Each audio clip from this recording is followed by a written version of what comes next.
Hello दोस्तों, good morning. स्वागत है एक बार फिर से आप सभी का एमजेटी एजुकेशन में। दोस्तों आज है 15 फरवरी। आज की इस वीडियो में हम लोग बात करने वाले हैं 15 फरवरी 2021 के करंट अफेयर के सभी इंपॉर्टेंट क्वेश्चंस के बारे में। पूरी वीडियो ध्यान से देखिएगा, पूरी वीडियो डिटेल में समझाई गई है। अगर वीडियो पसंद आए तो वीडियो को लाइक और शेयर कर दीजिएगा और वीडियो को एंड तक देखिएगा दोस्तों, क्योंकि वीडियो के एंड में बहुत ही अच्छी खबर मिलने वाली है आपको। वीडियो को एंड तक जरूर देखिएगा। चलिए बात करते हैं लास्ट डे के क्वेश्चंस की। लास्ट डे का पहला क्वेश्चन मैंने आपसे पूछा था, भारत ने अपना मंगलयान कब लॉन्च किया था? तो इंडिया ने अपना मंगलयान लॉन्च किया था 2013 को, जो कि 2014 में पहुंचा था। अगला, संयुक्त राष्ट्र मानवाधिकार परिषद का मुख्यालय कहाँ स्थित है? तो इसका हेडक्वार्टर है जिनेवा में। इन दोनों ही क्वेश्चंस के बारे में काफ़ी कुछ लिखा था बहुत सारे लोगों ने, ऐसे ही आप लोग डिटेल में लिखा करो। चलिए बात करते हैं दोस्तों आज के दिन के पहले क्वेश्चन की। पहला क्वेश्चन है, इसरो ने गूगल मैप्स की जगह पर किस भारतीय विकल्प की घोषणा की? तो दोस्तों इसरो अब ला रहा है गूगल मैप का अल्टरनेट। गूगल मैप का अल्टरनेट जो ला रहा है उसका नाम है भुवन।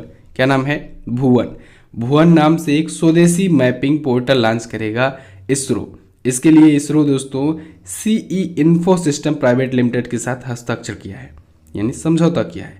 तो अब इसरो जो है बेसिकली भुवन नाम से एक ऐसा मैप सिस्टम डिजाइन करेगा, ऐसा जियो लोकेशन सर्विस प्रोवाइड करेगा जैसे ही आप लोग गूगल मैप का यूज करते हो। इसरो का कहना यह है कि गूगल मैप जो है वो मोनोपोली क्रिएट कर चुका है, यानी पूरे के पूरे मैप सिस्टम में केवल गूगल मैप ही नजर आता है।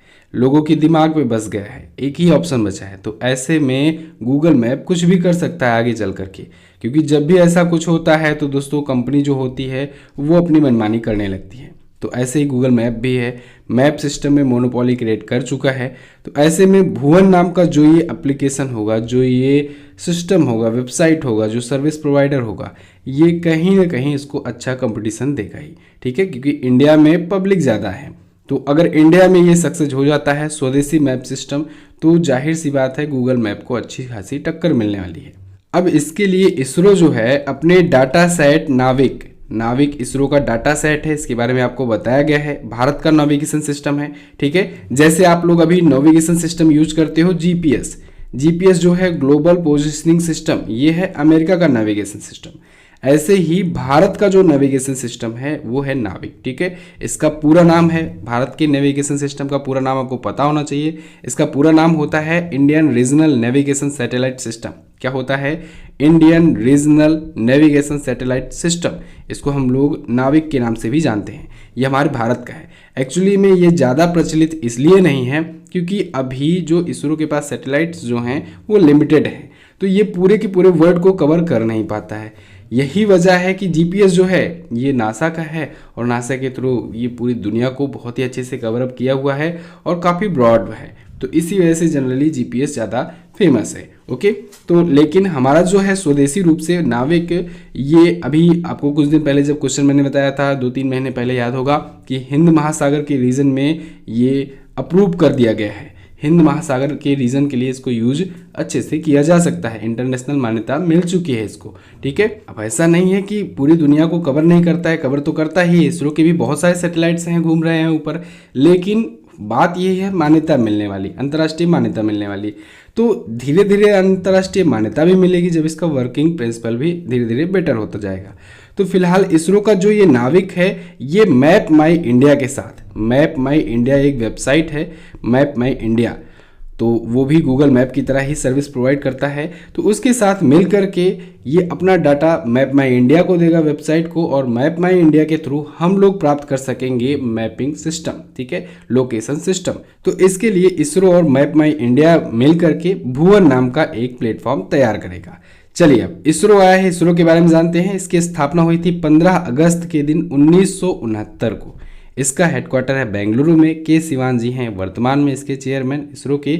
इसरो का फुल फॉर्म होता है इंडियन स्पेस रिसर्च ऑर्गेनाइजेशन। अगला क्वेश्चन देखते हैं, इटली के नए प्रधानमंत्री कौन बने? इटली के नए प्रधानमंत्री बन गए हैं दोस्तों मारियो द्राघी। कौन? Mario Draghi. ये किसकी जगह पर आए हैं? ये आए हैं ग्यूसेप कोंटे की जगह पर। अभी आपको याद होगा दोस्तों जनवरी महीने में ही, तो पिछले महीने में जनवरी 2021 में ग्यूसेप कोंटे ने अपने पूरे के पूरे कैबिनेट के साथ इस्तीफा दे दिया था। तो अब इनकी जगह पर आ गए हैं Mario Draghi. Okay, Mario Draghi दोस्तों ये यूरोपियन सेंट्रल बैंक के पूर्व प्रमुख भी रह चुके हैं और अब ये इटली के नए प्राइम मिनिस्टर होंगे। चलिए अब इटली आया है, इटली देखते हैं वर्ल्ड मैप में। तो दोस्तों ये रहा सबसे पहले हमारा प्यारा भारत। यहाँ से हम लोग आएंगे यूरोपियन कॉन्टिनेंट में, और मैंने आपको अभी उस दिन बताया था जैसे ही आप यूरोपियन कॉन्टिनेंट में आते हैं, यूरोपीय महाद्वीप में आते हैं, तो सबसे पहले आपकी नज़र जाएगी इस पूंछ वाली कंट्री पर। तो यही जो पूंछ वाली कंट्री है, इसी को बेसिस पर, इसी को आधार मान करके आप लोग पूरे के पूरे यूरोप कॉन्टिनेंट को बहुत ही अच्छे से कवर अप कर सकते हैं। कैसे? सबसे पहले नज़र जैसे जाएगी आपको इटली पर, इटली से ही कंपेयर कर लीजिएगा। इधर फ्रांस है, ऑस्ट्रिया, हंगरी, क्रोएशिया, रोमानिया, ठीक है। ऊपर इसके आपको दो चीज़ें ध्यान रखनी है, एक तो ये पूंछ वाली कंट्री ध्यान रखनी है और इधर ये यूके याद रखना है, ठीक है। चलिए अब इटली जो है, इटली के बारे में ही बात कर रहे हैं हम लोग, ये पूंछ वाली कंट्री के बारे में ही। रोम जो है इसकी राजधानी होती है, कैपिटल है रोम। अच्छा, रोम में अभी हेडक्वार्टर भी मैंने आपको बताया था, FAO food and agriculture organisation का हेडक्वार्टर कहाँ पर है? रोम में है। इटली की राजधानी हो गई, इटली की करेंसी होती है यूरो। क्या होती है? यूरो होती है यहाँ की करेंसी। और मारियो द्राघी बन गए हैं नए प्राइम मिनिस्टर।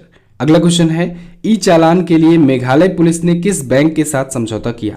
तो अभी हाल ही में ई चालान के लिए मेघालय पुलिस ने दोस्तों SBI के साथ, स्टेट बैंक ऑफ इंडिया के साथ समझौता किया है। क्या समझौता हुआ है? इस समझौते के माध्यम से अब होगा ये कि जो भी वाहन होगा या ड्राइवर्स होंगे, उनकी जो डिटेल्स होगी वो मेघालय पुलिस को आसानी से मिल सकेगी। कैसे मिल सकेगी? SBI के थ्रू, ठीक है। अगर ट्रैफिक उल्लंघन करते हैं कोई लोग तो उन पर एक्शन भी इसके थ्रू लिया जा सकता है, क्योंकि मेघालय पुलिस के पास डाटा होगा इसका, ठीक है। और वो स्टेट बैंक के थ्रू चार्जेस भी लगा सकते हैं और ई चालान भी जारी कर सकते हैं। क्लियर है? SBI है, SBI के बारे में बात करते हैं।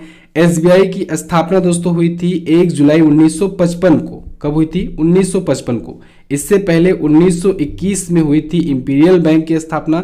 इंपीरियल बैंक का ही नाम बदला गया था 1 जुलाई 1955 को और नाम रख दिया गया था state bank of India. Bharat की सबसे बड़ी पब्लिक सेक्टर की बैंक है, यानी सबसे बड़ी सरकारी बैंक है SBI ने अभी हाल ही में भारत की GDP ग्रोथ रेट का अनुमान लगाया था। इसने बताया था कि वर्तमान में जो करंट टाइम पर फाइनेंशियल ईयर चल रहा है, इसमें माइनस से 1.0% होगा भारत की GDP ग्रोथ रेट, या कहें डाउन जा रही है माइनस में, ठीक है। लेकिन अगली बार कितना बताया है इन्होंने?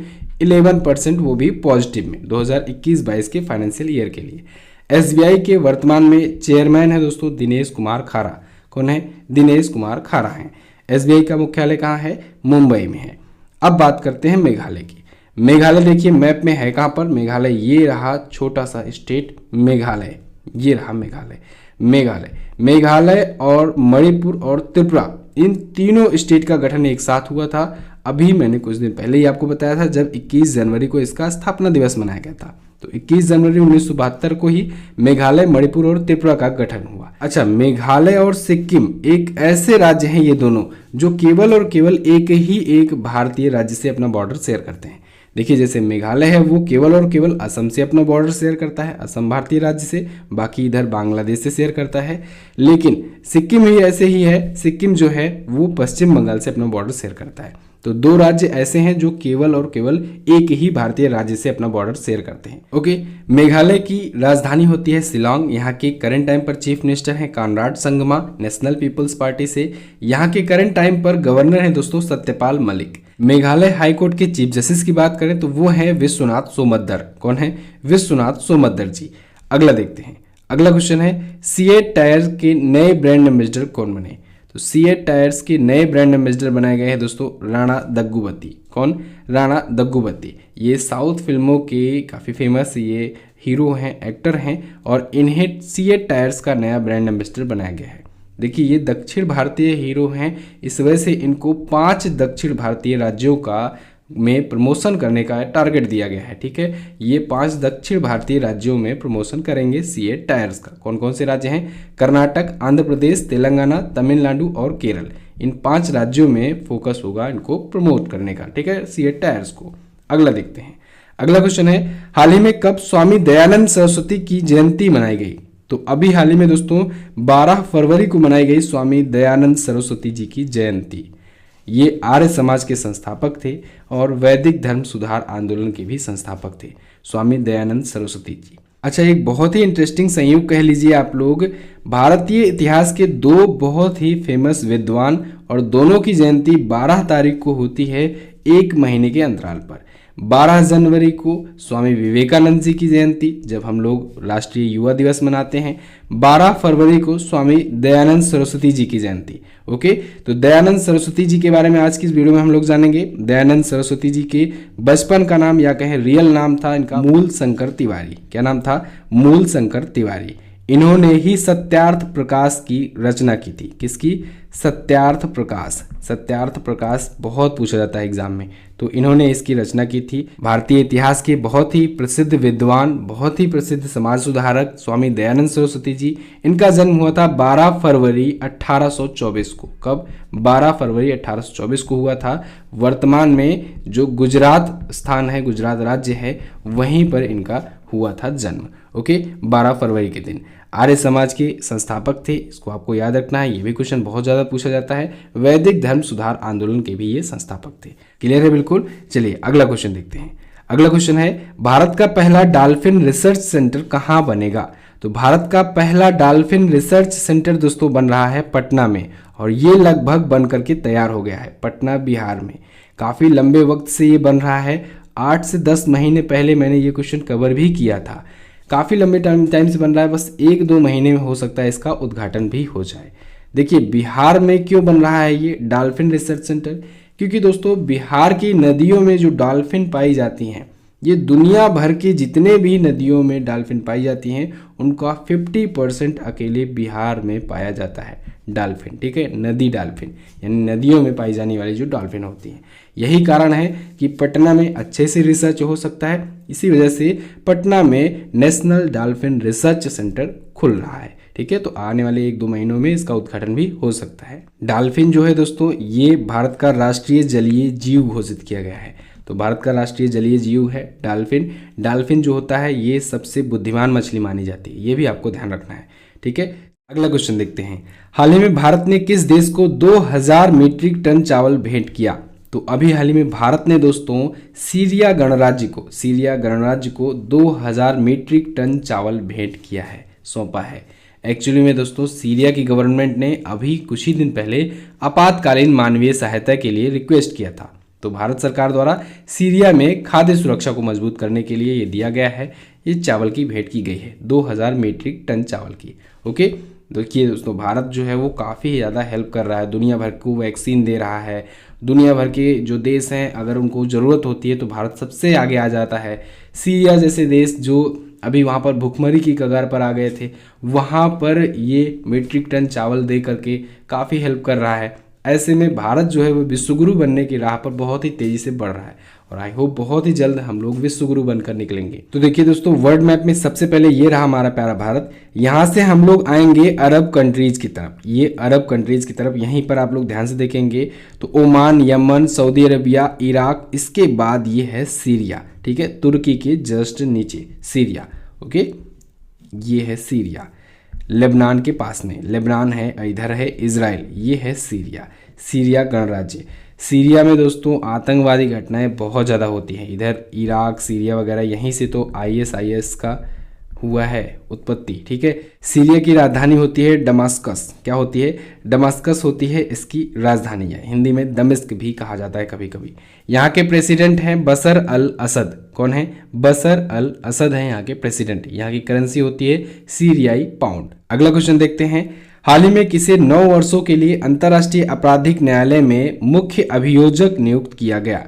तो अभी हाल ही में दोस्तों करीम खान को, किसे? करीम खान को अंतर्राष्ट्रीय आपराधिक न्यायालय में, इंटरनेशनल क्रिमिनल कोर्ट में 9 वर्षों के लिए मुख्य अभियोजक नियुक्त किया गया है, 9 वर्ष के कार्यकाल के लिए। तो इनका कार्यकाल शुरू हो रहा है 16 जून से। 16 जून 2021 से इनका कार्यकाल शुरू होगा और अगले 9 वर्षों तक चलेगा। इंटरनेशनल क्रिमिनल कोर्ट के ये बनाए गए हैं मुख्य अभियोजक, यानी कि चीफ प्रोसिक्यूटर। ओके, किसकी जगह पर आए हैं? ये आए हैं फतो बैन सौडा की जगह पर। किसकी जगह पर? फतो बैन सौडा की जगह पर आए हैं करीम खान। ये रहने वाले हैं ब्रिटेन के। बात करते हैं हम लोग इंटरनेशनल क्रिमिनल कोर्ट की। इसकी स्थापना दोस्तों हुई थी 1998 में, लेकिन फोर्स में आया 2002 में, यानी अच्छे तरीके से काम करना शुरू किया 2002 से। हेग में है इसका मुख्यालय, कहाँ पर है? हेग में। हेग नीदरलैंड में इसका हेडक्वार्टर स्थित है।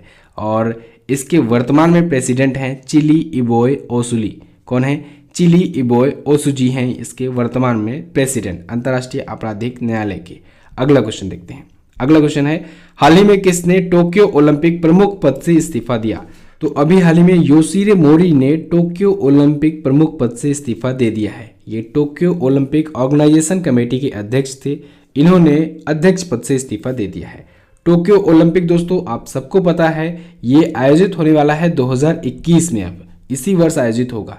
पिछले साल 2020 में आयोजित होना था, लेकिन कोरोना की वजह से ये एक वर्ष के लिए टाल दिया गया। लेकिन हम लोग इसे कहेंगे क्या? टोक्यो ओलंपिक 2020 ही। ध्यान रखिएगा, बदला है केवल ईयर, लेकिन नाम नहीं बदला है। हम इसे टोक्यो ओलंपिक 2020 ही कहेंगे। टोक्यो जापान में ये आयोजित होगा। कब से कब तक आयोजित होगा? 23 जुलाई से लेकर के ये 8 अगस्त 2021 तक आयोजित होगा। क्लियर है? टोक्यो जापान में ग्रीष्मकालीन ओलंपिक खेल। तो अभी हाल ही में टोक्यो ओलंपिक के प्रमुख पद से इन्होंने इस्तीफा दे दिया है। अगला क्वेश्चन देखते हैं, हाल ही में किसने टर्न अराउंड इंडिया नामक पुस्तक लिखी? तो अभी हाल ही में आरपी गुप्ता जी ने लिखी है टर्न अराउंड इंडिया नाम की पुस्तक, turn around India 2020। RP Gupta ने ये पुस्तक लिखी है। इस पुस्तक का पूरा नाम है turn around India 2020 surmounting post legacy. ठीक है, आरपी गुप्ता ने ये पुस्तक लिखी है। अभी कल भी एक पुस्तक का नाम मैंने आपको बताया था, प्रियंका चोपड़ा ने लिखी थी। कौन सा? अनफिनिश्ड।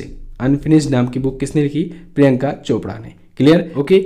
आपको मैंने जैसे कहा था शुरू में कि वीडियो के एंड में आपको गुड न्यूज़ दिया जाएगा, तो दोस्तों बहुत ही अच्छी खबर है आप सभी लोगों के लिए। आपका अपना चैनल एमजेटी एजुकेशन अब दोस्तों लखनऊ में शिफ्ट हो चुका है। लखनऊ में नई ऑफिस खुलने वाली है। इसका उद्घाटन होने वाला है 16 फरवरी को, बसंत पंचमी के दिन, बहुत ही अच्छे दिवस पर, सरस्वती माता के दिन पर उद्घाटन होगा एमजेटी एजुकेशन की नई ऑफिस का लखनऊ में, उत्तर प्रदेश में।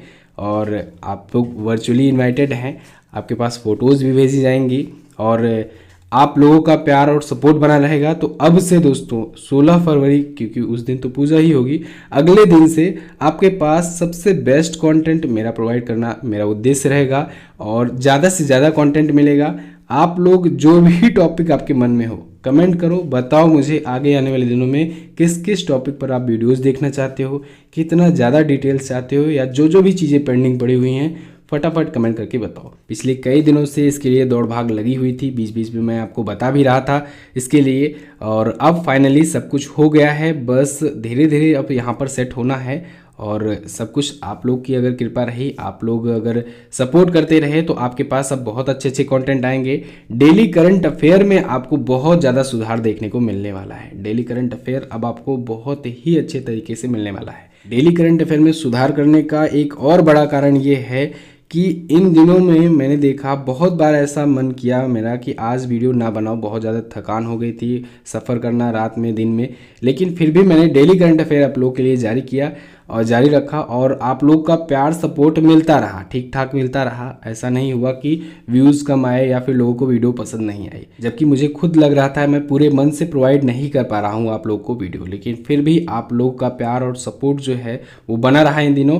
तो बस 1-2 दिन और रुक जाइए, इसके बाद बहुत ज़्यादा चेंजेस आपको देखने को मिलेंगे।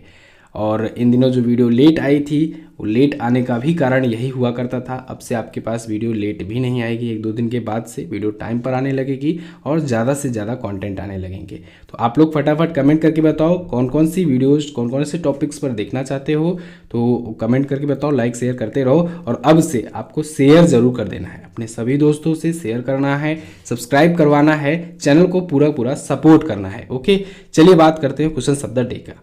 आज का पहला क्वेश्चन है आपके लिए, निम्न में से कौन सी मिसाइल पाकिस्तान की मिसाइल नहीं है? अगला है, राज्यसभा के सदस्यों का कार्यकाल कितना होता है, कैसे होता है, किस प्रकार का प्रोसेस होता है, ये सब आप बता सकते हैं। दोनों क्वेश्चंस को आप देख लिए हो, ऐसे ही इन सभी क्वेश्चंस का जाइए आप क्विज सॉल्व कर लीजिए। क्विज मिलेगी आपको एमजेटी ऐप पर। एमजेटी ऐप आप लोग जरूर डाउनलोड करके रखिए, उसमें भी बहुत अच्छा अपडेट आने वाला है और वो भी पूरी तरीके से चेंज हो जाने वाला है।